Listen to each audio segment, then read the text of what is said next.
Good morning, everyone. Today, of course, we're doing our normal video to where we do a garden tour.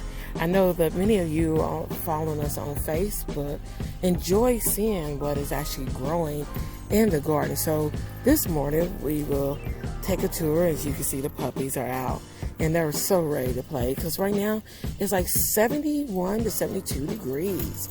And so we're going to take advantage of it right now too before it gets too hot, because I think today's temperature is supposed to be about 88 degrees. So yes, let's go ahead and get this started. Today we're actually going to start off in the large garden. And as you can see here, we have the all-top turnips along with the mustard greens. Look how beautiful these greens are and how they're coming. Also next to them, here are some of our wonderful bush beans. And they're coming in well too. We're going to actually pull some more of these little turnip leaves here so the way more of them can grow, because look at that. It's already starting to send up a shoot. Won't be long till we'll be harvesting some bush beans. In the same bed too, we have some of the cabbages, and look how they are just starting to take off. Because if you remember from one of the last videos, we harvested the baby bok choy. So these cabbages are now just filling out in those areas along with the bush beans. But let's take a little further look in here, and we can see that we have cabbages that are starting to form. Yes. So it won't be long either for these cabbages. But I don't know about you, but can you see how massive these leaves are for these cabbages? And yes, we had to cut down the wonderful lemon balm. However, don't worry, it will come back, and we cut it down all the time and it comes back even bigger and better than what it was. Let's take a look, because with the lemon balm being so perennial, it has dropped seeds, and we now have a new baby lemon balm bush going on right here as well, next to the next thing of what? Bush beans. Yes, we spread the bush beans out and stuff so that way we can have different things growing. And look at this wonderful lettuce. Now, if you notice, we have been harvesting lettuce for like the last 2 weeks, and it still just, keeps growing. Some of it is kind of getting to the spent stage, so that's why we went ahead and dropped more seeds for the new set to start, so that way we can still enjoy some fresh lettuce. Also, this bed right now, it has a light on it, but as the day goes, this bed here that we have put the lettuce in will then turn into more of a full shaded bed, which is a good thing for lettuce since it does not like heat. We're now walking over and into the wonderful strawberries, as well as look, an asparagus. There's one there and there's one here. Yes, and we will probably be harvesting even more strawberries here later on today, because there is a beautiful strawberry flower. Let's see if we have any down here by chance. Up, I do see one. Let's see if I can get you to see it too. All right, these leaves on these plants can be a little bit, because as you know, I'm growing my strawberries in a raised bed. I'm pretty sure there's more to be harvested and everything, but we won't take time to actually do that. Here we have what is called our pole beans, and they too are growing. As you can see, it's not going to be too much longer before they'll be shooting out there. I call them runner status, but what we'll do is we'll have to hook them to this string right here so that they can climb. And they are also in here with the strawberries this year. And we deliberately planted them back here this year so that hopefully they won't drop their blooms as it gets hotter. Because same thing, certain plants do not like the heat. And even though green beans, we always think of as a summer plant, and which it is, because it does have to at least be 70 degrees or more for it to normally grow. If it gets too hot, they won't bloom to where you can get your beans. Also in this bed, we do have cabbages. Well, not cabbages. I'm sorry, you all. beets. I just had a little puppy to run up on me too. I hope you can see these glorious and wonderful beets. In this we have like the Detroit Red, we have the Golden, and everything that's planted just in this bed along with the Chautauqua beets. And here, in case you haven't seen them, look at these gorgeous magnolia sugar peas. They have gotten so tall that I'm taking you up so you can actually see how they are growing. And look, hopefully I can get this to zoom in good for you, but we now have magnolia peas. Hopefully you can see that. Yes. So that is one good thing about growing all of your own like vegetables and different things, because you can grow different things that you wouldn't be able to find in the store. And look at these peas here. Oh my goodness. We have like 1, 2. This one is basically ready to be picked. 3. I know it's another one. Here's another one. 4, 5. Oh my goodness, there's probably some more, but you see what I'm talking about with the sugar snap peas. They are now just coming out, and they will run their course for a little bit of the hot weather, but we'll probably end up having to harvest them probably by the end of June. Definitely, this is probably when they will be definitely done. And here we are, once again, another view of these beautiful beets. And the borage plant that's right there too. And puppies on tour. Right here in this bed here, we have in the front of it cauliflower. We're trying a new variety this year called Twister.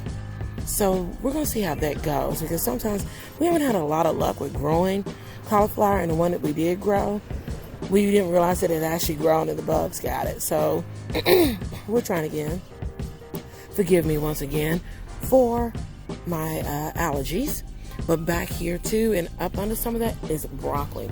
And let me take you around to show you a little bit more of the broccoli plant and stuff, because we saw just the other day, and there it is. Let's see if we can get in there. Let's see if I can get in there and point it out to you. But right there, that is a gorgeous, beautiful head of broccoli that is coming on to these plants. We decided to, and we have another one right here too. Let me see if I can get a good focus for you. It's down in there, so hopefully you can see that. We decided to go ahead and uncover and take the floating rows off of them, because the thing about floating rows, you got two things. You have to make sure that your cloth is not too heavy, which ours wasn't. But what we ran into is that our poles, even for this year, still wasn't tall enough to keep the roll covers on. So what we'll have to do is just really monitor for the white butterfly to see if he's out here actually biting up and laying eggs and stuff on the plants. And if so, then we'll use an organic spray called BT. And what BT is, it just releases microorganisms to actually kill and to kill the worm that will get on here to eat your plant. But other than that, you know, it is very safe. It has been OMRI certified. And that's about the only thing. If not, then, you know, a little bit of soapy water sometimes to get them off too works. But we went ahead and just uncovered them. We uncovered the cabbage and the greens. And we still have one bed that's covered with the floating row covers. But we will probably uncover that today too. Because too, when you have your cold crops, and if you keep them covered too much as well, they will then basically mature. Well, actually they won't mature. They'll shoot up their flower stalks with their seeds, and you will not get any of the vegetables that you was trying to get. Over there you can see the other city girl with country roots. She is in there kind of doing a little cleanup on the dead parts, because we've been fighting the snails really bad this year.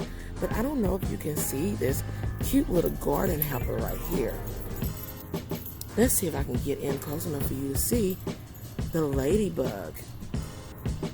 Yes, ladybugs are definitely essential to your garden, because they help to eat up all bad insects like your aphids and stuff. So if there's any aphids that are on these plants, they will turn around and eat, and they eat their weight in aphids plus more. Let's come over here to the spinach, and we will probably be actually pulling this out today. And the reason why, and I'm trying to find you one because I saw it the other day when I was out here, but if I can, I'm going to zoom in and kind of show you what is happening. Right here, you will be able to see that it's getting ready to start sending up its flower shoots. That's when we talked about bolting, which means it's getting too hot for this spinach. So this will probably be the last harvest that we will get off of the spinach in this bed for right now. Well, we will resow some more for the fall because it'll do better in the fall as the weather starts to cool down and everything.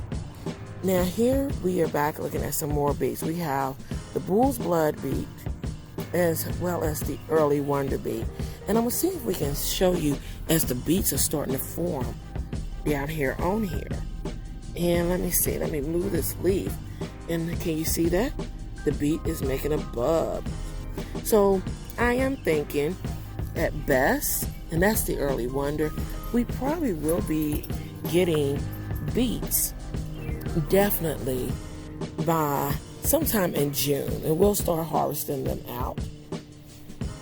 And here's an onion that I planted from last year in here because I didn't want to let it go. And what you're seeing here is that it's kind of basically telling me that it's done. And I'm just kind of leaving it in there because I'm going to go ahead and get some seeds off of it. But it's really a pretty onion. We would then make our way over. Oh, of course, I'm sorry. Let's have a squirrel moment. Here is still the wonderful cloth that we're going to probably actually go ahead and start dropping some squash in, hopefully sometime today. Not sure, if not, then maybe after church tomorrow. But we will start planting it up and everything. So let me take you down to the greenhouse so you can see what's in there. Hold on. Let's walk there. All right, we're here at the greenhouse, and as you can tell, the temperature in the greenhouse is over 100 degrees. In fact, it's telling me that it's like, well, it's not over 100, I'm sorry, it's like 92 degrees, heading to 100 degrees. And remember, when I said earlier, it's only like 71, 72 degrees. And we have the vents and everything open on the greenhouse. Like, here is the screen. So it is good and open. And as you can see inside the greenhouse, we have our tomato plants and we have our pepper plants, and we're going to be seeding up a little bit of our okra and a few things too that we will be taking to the community garden to store up as well. Let me open this up so you can get a better view of some of the plants on the inside of this greenhouse. I said there are some of the pepper plants. Ooh, they need watering. There's more pepper plants. There is the tomato plants. Some more tomato plants. More tomato and pepper plants. We do have just a few more to put in, but after this video, we will be out here to water everybody because they're getting a little dry, but that's to be expected. They're inside of a greenhouse, which we'll take and dry them out, especially since they're in pots. So that's not anything to worry about. We'll just come back and do it real quick. Definitely before it gets too hot, because you want to water your plants either early in the morning or sometime later in the evening. Let's take a look at the container garden. All right, we are now here looking at some of the herbs that are growing. And look, everybody, the potatoes have started to grow. In this container here, we have the red Norland potatoes. Remember, this year we're growing all of our potatoes in some form of container, whether it's a plastic container like this one, or whether it's in the grow bags, which we'll take a look at the grow bags. Here is the salad. This, of course, is the old lettuce. And right here is the new lettuce that we replanted. Of course, the carrots. Some more of the lettuce. So we'll be having to pull out the old lettuce so that we can go ahead and let the new lettuce go, because after so long, your older lettuce will get what's called bitter. Then here is some more carrots. Of course, more carrots. Lord, we are so behind in thinning them. And then more salad. This right here is a voluntary potato plant that has came back. I grew potatoes in that bucket last year, so evidently I didn't get them all out. Just to show you how the felt bag potatoes are growing in these garden grow bags, here's a set of them. Let's walk and see a few more of them. Here's another set of them in this particular type of grow bag. I've had this grow bag now for about 6 years and everything. So that's another set of potatoes, which we got to do what's called mounding. And when you're in a grow bag, only thing we're going to do is just basically add a little extra dirt to it so that we can mound it up. And if they was actually in ground, it would be called hilling. Over here is more of the potatoes. And we grew these potatoes in 10-gallon grow bags as well as 7-gallon grow bags. The only one that's probably more like a 5-gallon is the first one that I showed you, or this one right here. I think it is a 5-gallon grow bag. Let me check it. Nope, I'm sorry, 7-gallon. So yes, we grew in a 10, 7, and these might actually be 15s. Let me read to see about that. Yes, and 15-gallon grow bags. That should be definitely more than plenty enough room for you to be able to grow your potatoes in a bag. The thing is, we had like 5 different varieties, 4 to 5 different varieties that we're growing this year. Hence why we had to have so many grow bags as well and so many containers. Let's go and take a look at the sweet potatoes as well as the kale greens. Here you can see how the sweet potatoes are starting to come about. This year we are growing 2 different kinds of sweet potatoes. We are growing our standard one that we fell in love with last year, which is the pumpkin yam sweet potato from Baker's Creek. And we're also growing this one, I think it's pronounced, and don't quote me on the pronunciation, the Miyake, which is an all-purple sweet potato. As you see, sweet potatoes are now really starting to perk up. And before you know it, this whole bed will be vined with sweet potatoes. All right, remember we used to talk about the floating row covers? This is what the floating row cover would be. We might could get by with raising, it's just a touch. But basically what's happening is that we have other herbs that are under here. And with them being under there, too, it's kind of raising them up a different way, and it's actually stunting their growth since we don't have the bigger hoops to put in, which we're thinking about just getting the bigger hoops. But if not, as I said, we will just spray. So what we're going to do is uncover these so you can see the greens that are on there. We have kale greens, scarlet kale greens, a couple of actually turnips that make bulbs, as well as some collard greens. We will come back and replant more greens, probably not here in this little spot here because we like to kind of rotate them.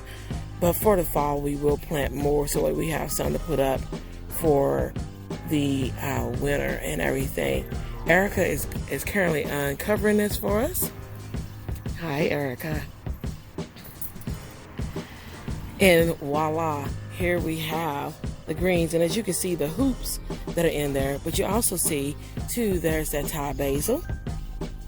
And here is also the marjoram. I did a heavy harvest the other day on the kale greens. So I'm probably going to harvest a little bit more. And as you can tell too, look, we've gotten hit by one of those lovely snail people. They just love young, tender greens. So we will be definitely leaving these uncovered. We'll have to go through and see what we can put on it, which will probably be like some neem oil because we use neem oil on our vegetables as well. The thing is, it's better to use it in the evenings because you don't want to kill off your bees because neem does not distinguish between any bug. So you want to make sure, but over here we can use it because bees do not need to be here to pollinate any of these vegetables. So we'll probably go ahead and spray it while it's still cool. Right here is a turnip green and it should make a bulb. We only planted 2, but you can see these leaves on here are massive as well. Here is that beautiful scarlet kale, and when you cook it, it turns green as well. And then here are these, look at that collard. That's collard greens. So in these beds, we have like just some greens. As I already did a major harvest off of these greens 2 days ago. But even now, I can come back and actually harvest this leaf here and this one, and we probably will end up harvesting them and everything. So way too, they can keep shooting out leaves. Because even though you harvest greens, they still, like right here, here's a baby one, they will still continue to produce more leaves. And depending on how well you can control your bug population for the season, your greens can actually overwinter and they will start to reproduce themselves even in the spring. So I'm not worried about the fact that I've harvested that many, because we will continue to harvest off of them all season, and then we will actually probably put some more in. We'll start them in the greenhouse and just put them in the ground probably about late July, early August, so that way we will have enough greens to have for the winter season as well.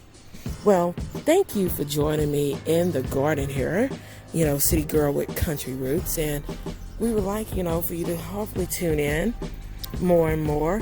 As Erica and I would say, it's nothing like growing in the city, even though you are a city girl with country roots. Anyway, thank you. Enjoy. And you want to say bye, Erica? Bye, everyone. See you later. Have a wonderful weekend and a good Memorial. Bye, you all.